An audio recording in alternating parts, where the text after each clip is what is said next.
Prime Asia television के सारे दर्शकों ਨੂੰ ਸੰਜੀਵ ਤਵੰਦਾ ਸਤਿ ਸ਼੍ਰੀ ਅਕਾਲ ਨਮਸਕਾਰ ਆਦਾਬ ਦੋਸਤੋ ਪ੍ਰਾਈਮ ਇਲੈਕਸ਼ਨ ਪ੍ਰੋਗਰਾਮ ਵਿੱਚ ਅੱਜਕੱਲ ਸਾਡਾ ਵਿਸ਼ੇਸ਼ ਸੈਗਮੈਂਟ ਚੱਲ ਰਿਹਾ ਹੈ ਨੋ ਯੂਰ ਕੈਂਡੀਡੇਟ ਅੱਜ ਦੇ ਇਸ ਵਿਸ਼ੇਸ਼ ਪ੍ਰੋਗਰਾਮ ਵਿੱਚ ਸਾਡੇ ਨਾਲ ਹਨ ਡਾਕਟਰ ਜਸਵੀਨ ਰਤਨ ਜੋ ਕਿ elections federal elections member parliament ਦੇ ਲਈ ਕੰਟੈਸਟ ਕਰ ਰਹੇ ਨੇ ਯਾਰਕ ਸਾਊਥ ਵੈਸਟਰਨ ਰਾਈਡਿੰਗ ਤੋਂ so doctor Jasveen welcome at Prime Asia Thank you. Sat Sri Akal, everyone. Thank you for having me. Dr. Jasween, ਤੁਸੀਂ ਡਾਕਟਰ physiological, biological doctor या PhD हो? I'm a PhD doctor, but my PhD is in policy and planning. So, ਤੁਹਾਡਾ main PhD ਕੀ ਤੁਸੀਂ study ਕੀਤਾ? ਕਿਸ ਚੀਜ਼ ਨੂੰ study ਕੀਤਾ? Okay, my focus has been on tourism. But specifically looking at tourism as a tool for poverty alleviation. So over the past 10 years of my life, I've looked at how we can use tourism to help developing communities, how it can be used as an economic generator. And so I've worked as a consultant since finishing my PhD. I've worked in Ethiopia, in Grenada, in Thailand.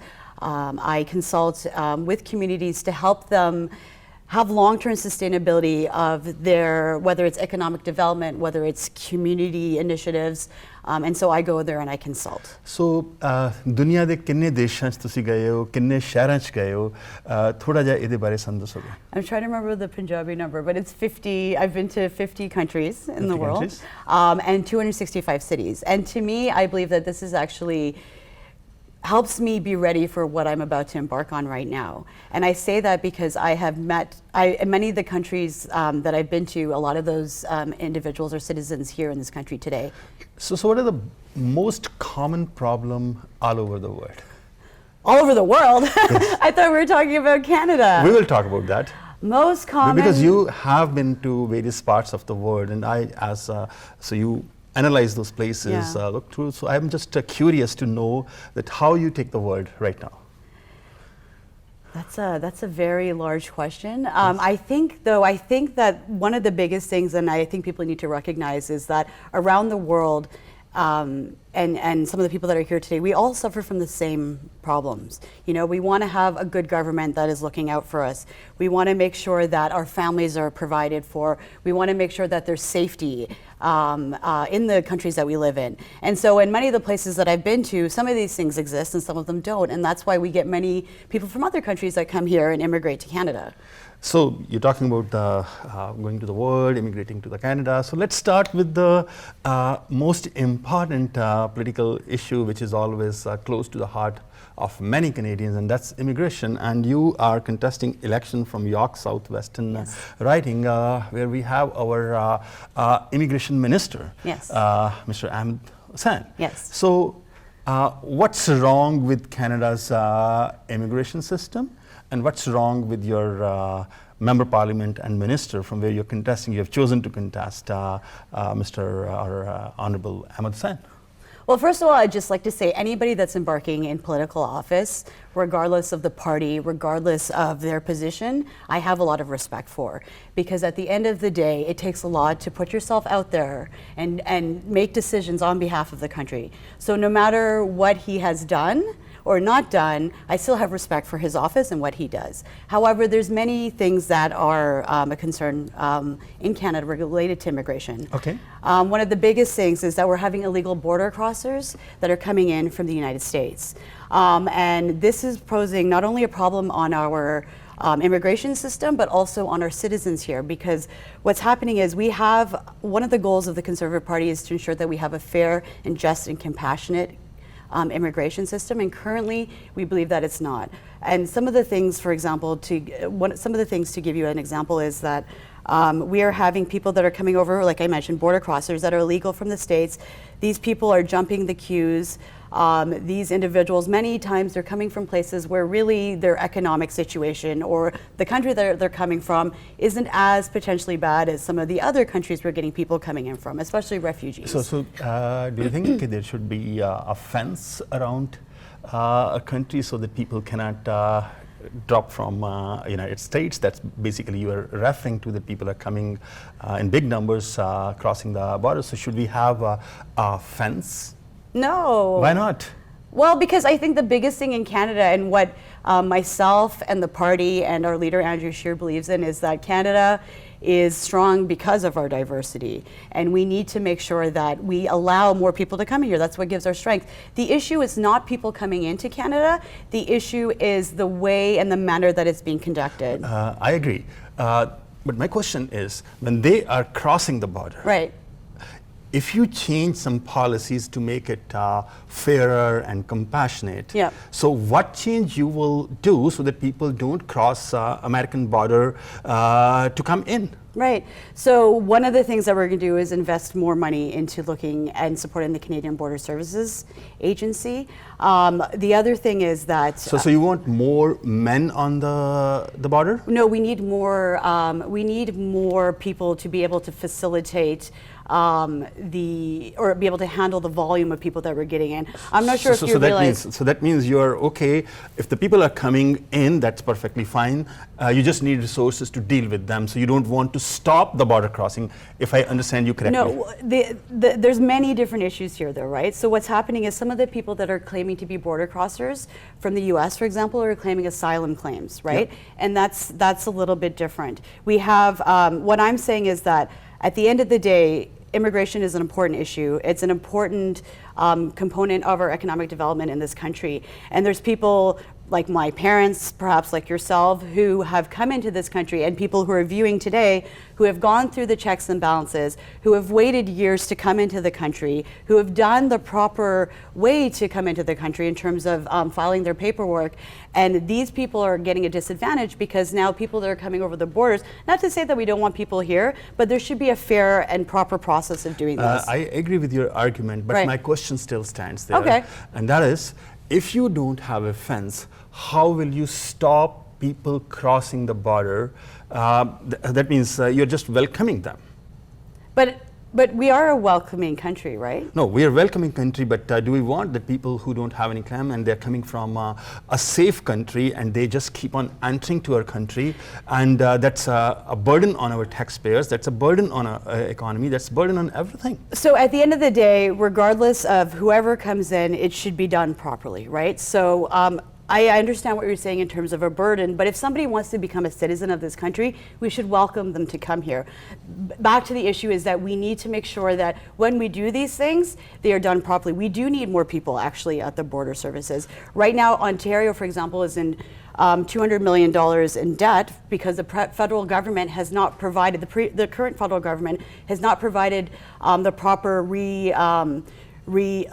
entry programs, not assimilation, but cultural, I'm losing my word, you know what I'm saying, cultural reintegration programs. And so the current government, the way that it's structured is there needs to be more of that. And at the borders, what's happening is we need to strengthen our borders because it's not only good people that are coming, it's also people that perhaps may not have the best intentions for our country or for the people in here. And so the only way I believe, and that we believe that we can do that, is to make sure we give the tools to the immigration officers that are at the borders to help them deal with these issues. In fact, it's taking up a lot of the time, and that's causing a lag with other immigration issues. For example, we're having refugees that are coming in, which is, it's really important to have refugees coming in. It's really important to help people that are in need, and we believe that. However, what's happening is, for example, in my writing, I've met a lot of people, and my writing is very predominantly immigrant focused. We get a lot of new refugees coming in, and they live in the riding. 50% of my riding is buildings. A lot of these people are housed there, Okay. which is great. The issue is that some of these people, the lag times of the paperwork for them coming in can take up to 5 years. There's issues of people who are coming in who are saying that they're refugees, who are abusing the system. The way our system is set up is that they can appeal their claims. If, for example, they come in as a refugee and we find that they're not, they can appeal that claim, so that further ties up the system. So what the bottom line is this, when I see refugees coming in whose mother, father are here, but their daughter, for example, a child is in Somalia, staying with their mother-in-law because that daughter has not received her citizenship to come to Canada, and she's 2 years old. That's a problem.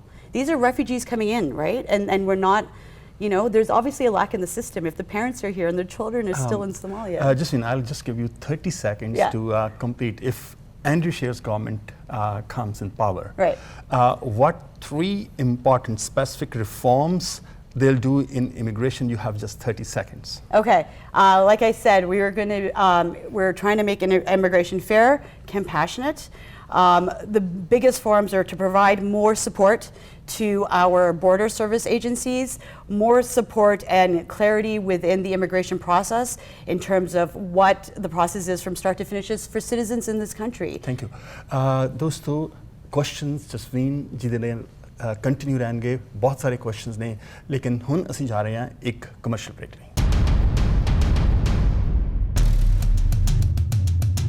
Prime election programme ਵਿੱਚ ਆਪ ਜੀ ਦਾ ਇੱਕ ਵਾਰ ਫਿਰ ਸਵਾਗਤ ਔਰ ਅੱਜ ਦੇ ਇਸ ਵਿਸ਼ੇਸ਼ ਪ੍ਰੋਗਰਾਮ ਵਿੱਚ ਸਾਡੇ ਨਾਲ ਹਨ ਯਾਰਕ ਸਾਊਥ ਵੈਸਟਰਨ ਰਾਈਡਿੰਗ ਤੋਂ ਕੰਜ਼ਰਵੇਟਿਵ ਪਾਰਟੀ ਦੇ ਲਈ doctor Jasveen Rattan so we talked a lot about immigration ਹੁਣ ਆਪਾਂ ਦੂਸਰੇ ਮਸਲੇ ਜਿਹੜੇ ਆ ਆਮ ਲੋਕਾਂ ਦੇ ਉਹਨਾਂ ਵੱਲ ਵੀ ਗੱਲ ਕਰੀਏ ਸੋ ਹੈਲਥ ਕੇਅਰ ਇੱਕ ਬਹੁਤ ਹੀ ਇੰਪੋਰਟੈਂਟ ਮਸਲਾ ਹੈ ਆਪਾਂ ਦੇਖਦੇ ਹਾਂ ਕਿ ਜਦੋਂ ਹਸਪੀਟਲਸ 'ਚ ਲੋਕ ਜਾਂਦੇ ਨੇ ਤੇ ਉੱਥੇ ਲੰਮੀਆਂ ਵੇਟ ਲਾਈਨਸ ਨੇ ਕਈ ਵਾਰ ਹਸਪੀਟਲਸ ਵਿੱਚ ਲੋਕ ਫਰਸ਼ ਦੇ ਉੱਤੇ ਗਰਾਊਂਡ ਦੇ ਉੱਤੇ ਬੈਠੇ ਹੁੰਦੇ ਨੇ ਕੋਈ ਵੀ ਸਰਜਰੀਜ਼ ਕਰਾਉਣੀਆਂ ਨੇ ਕੋਈ ਵੀ ਸਪੈਸ਼ਲਿਸਟ ਜਿਹੜੇ ਨੇ ਉਹਨਾਂ ਤੋਂ ਤੁਸੀਂ ਕੋਈ ਅਪਾਇੰਟਮੈਂਟ ਲੈਣੀ ਹੈ ਬਹੁਤ ਟਾਈਮ ਲੱਗਦਾ ਹੈ ਅਗਰ ਕੰਜ਼ਰਵੇਟਿਵ ਪਾਰਟੀ ਦੀ ਸਰਕਾਰ ਆਉਂਦੀ ਹੈ ਤਾਂ ਤੁਸੀਂ ਕਿਹੜੀਆਂ ਤਬਦੀਲੀਆਂ ਲਿਆਓਗੇ ਤਾਂ ਕਿ ਲੋਕਾਂ ਨੂੰ ਗੁੱਡ ਹੈਲਥ ਐਕਸਪੀਡੀਸ਼ੀਅਸਲੀ ਮਿਲ ਸਕੇ Well, one of the things the federal government does is we help provide funding for provincial programs.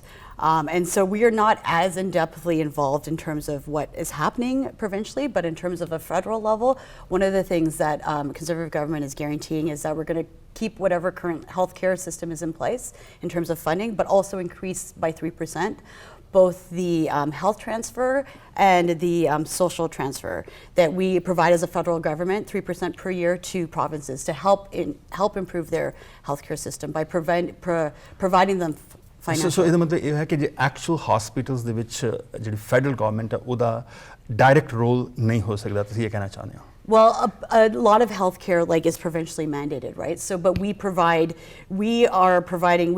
funding. We do look at the healthcare, but a lot of it is provincially mandated. We provide funding more than anything else. ਇੱਕ ਹੋਰ issue ਜਿਹੜਾ ਸਭ ਤੋਂ important ਅੱਜ ਕੱਲ੍ਹ discuss ਹੋ ਰਿਹਾ ਉਹ ਹੈ ਕਿ ਸਾਡੇ ਜਿਹੜੇ ਬੱਚੇ ਨੇ ਉਹਨਾਂ ਨੂੰ ਅਸੀਂ ਫਿਊਚਰ ਕਿਸ ਕਿਸਮ ਦਾ এনवायरमेंट ਦਿਆਂਗੇ ਜਿਹੜੇ ਕਾਰਬਨ ਜਿਹੜੇ ਐਮਿਸ਼ਨਸ ਨੇ ਉਹ ਕਾਫੀ ਜਿਹੜੇ ਨੇ ਉਹ ਵੱਧ ਸਕਦੇ ਨੇ ਔਰ ਖਾਸ ਕਰਕੇ ਜਿਹੜੇ ਐਂਡਰੂ ਸ਼ੇਅਰ ਦਾ ਪਲਾਨ ਹੈਗਾ ਉਹਦੇ 'ਚ ਇਹ ਕਿਤੇ ਵੀ ਨਹੀਂ ਡਿਸਾਈਡ ਕੀਤਾ ਗਿਆ ਕਿ ਅਸੀਂ ਜਿਹੜੇ ਕਾਰਬਨ ਐਮਿਸ਼ਨਸ ਆ ਉਹਨਾਂ ਨੂੰ ਕਿਸ ਲੈਵਲ 'ਤੇ ਰੱਖਾਂਗੇ ਜੋ ਕਿ ਇੱਕ ਸਾਡੀ ਰਿਸਪੌਂਸਿਬਿਲਿਟੀ ਹੈ ਜਦੋਂ ਕਿ ਆਪਾਂ ਜਿਹੜੀ ਪੈਰਿਸ ਕਨਵੈਨਸ਼ਨਸ ਹੋਈ ਹੈ ਪਿਛਲੇ 2015 ਦੇ ਵਿੱਚ ਮੀਟ ਹੋਈ ਹੈ ਸਾਰੇ ਕੰਟਰੀਜ਼ ਦੀ ਔਰ ਉਹਦੇ 'ਚ ਕੁਝ ਟਾਰਗੇਟਸ ਫਿਕਸ ਕੀਤੇ ਗਏ ਸੋ ਐਂਡਰੂ ਸ਼ੇਅਰ ਦੇ ਜਿਹੜੇ ਪ੍ਰੋਗਰਾਮ ਹੈ ਉਹਦੇ ਵਿੱਚ ਕੋਈ ਇਸ ਤਰ੍ਹਾਂ ਦੀ information nahi ki agar wo prime minister bande ne so ki kehna hai there actually is information well we're just starting basically we believe that the carbon tax is just another tax that we're adding to citizens in this country. I think that we're all overburdened.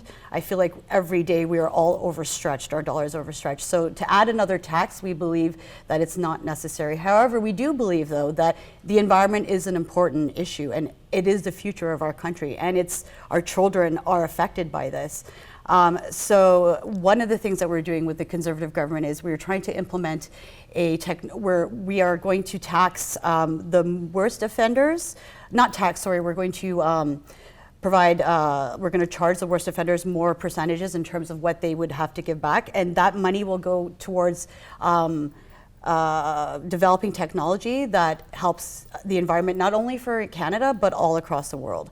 And so as a conservative our platform is to support the environment. We acknowledge that climate change is there. However, we don't believe that the tax is the best way of dealing with the situation. But don't you think if taxes are added on those things, it's going to affect, because there's a basic economics theory, demand, supply, price effect. Right. So if the price goes up, the demand will fall. So then people will be discouraged to use those things which create more carbon emissions. Don't you think it's going to directly impact? So the thing is this, for me, I look at it as a Band-Aid solution, right? And everything that I've ever dealt with is referring to, like, my background is in sustainability. So when I look at when you want to improve a problem, I don't think asking for more money will help the situation. For me, I believe is what is the long term, right? So in the long term, if we are penalizing, for example, or if we're creating, like on our government, if we're creating, penalties for these people, not a carbon tax that affects everyone, but for these people that are specifically involved in being the biggest polluters, but we use that money responsibly and put it towards technology that helps versus just adding another tax. To me, when you're looking at sustainability and when you're looking about the environment, I believe that that's important, more so than just charging more money and then where is that money going? Jasmine, if we look at Canada's international relations right now, Right. so we have bad relations with China. We don't have very good, very warm relations with India, Yeah. two major economic powers where a lot of big economies are there, and we should be engaged. So if conservatives comes to power, how differently you will deal with India, China, if your government comes to power? Well, in the last conservative government, we actually had great relations with India and China.